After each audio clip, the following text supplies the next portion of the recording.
Fake ID থেকে বন্ধুকে message দিলাম, আপনার প্রোফাইল পিকটা তো দারুণ, খুব সুন্দর লাগছে আপনাকে। দূর থেকে খেয়াল করলাম বন্ধু মোবাইলের দিকে তাকিয়ে মুচকি মুচকি হাসছে আর চুলের বাজ ঠিক করছে। একটু পর বন্ধু রিপ্লাই দিল, কি বলে আপনাকে ধন্যবাদ দিব বুঝতে পারছি না, রিকোয়েস্ট পাঠাইছি অ্যাকসেপ্ট করবেন। আমি বললাম ভালো কিছুকে তো ভালোই বলতে হবে, এখানে ধন্যবাদ দেওয়ার কি আছে, আর আপনার মতো একজন হ্যান্ডসাম ছেলে আমার ফ্রেন্ড লিস্টে থাকা তো আমার জন্য সৌভাগ্য। এবার দেখি বন্ধু পুরা দাঁত বের করে হাঁটছে। কিছুক্ষণ পর আবার মেসেজ দিলাম, এই মিস্টার চুপ করে আছেন কেন? সে বলল আপনার প্রোফাইল পিকটা দেখেছিলাম। আমি বললাম তাই নাকি? সে বলল হুম। আমি বললাম তো কি দেখেছিলেন? সে বলল আপনি খুব সুন্দর, একদম পরীর মতো, সারাদিন চেয়ে থাকতে ইচ্ছে করে।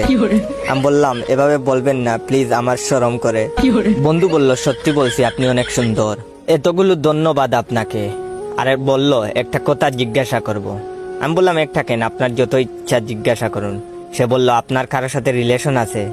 আমি বললাম আমি প্রেম ভালোবাসা পছন্দ করি না, তবে আপনার মতো একটা হ্যান্ডসাম ছেলে পেলে ভেবে দেখতে পারি। এবার দেখি বন্ধু মোবাইলকে কিস করতেছে। আমি ডাটা অফ করে বন্ধুর কাছে গেলাম। বন্ধু আমাকে দেখে গুনগুন করে গান গাইতে শুরু করলো। প্রেম সবারই জীবনে আসে, আমারও জীবনে প্রেম এসেছে, কেউ আমাকে ভালোবেসেছে, কেউ আমাকে ভালোবেসেছে।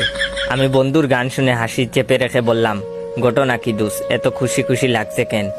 সে বলল আর বলিস না দোস্ত, আজকাল মেয়েদের জন্য ফেসবুকে ছবি দেওয়াই যায় না, খালি ক্রাশ খায়।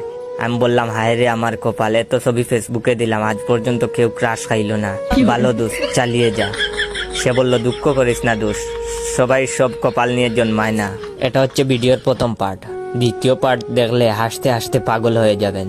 তো দ্বিতীয় পার্ট দেখতে চাইলে আমার এই ভিডিওতে 10,000 লাইক আর 500 কমেন্ট কমপ্লিট করে দাও। 10,000 লাইক আর 500 কমেন্ট বেশি না, 10 জন বন্ধুকে যদি সবাই শেয়ার করে দাও তাহলেই হয়ে যাবে। তো দেরি করছো কেন, শেয়ার করো। আর হ্যাঁ, সন্ধ্যা 7টার ভিতরে 10,000 লাইক কমপ্লিট করতে পারলে সন্ধ্যা 7টায় সেকেন্ড পার্ট আপলোড দেবো। ধন্যবাদ।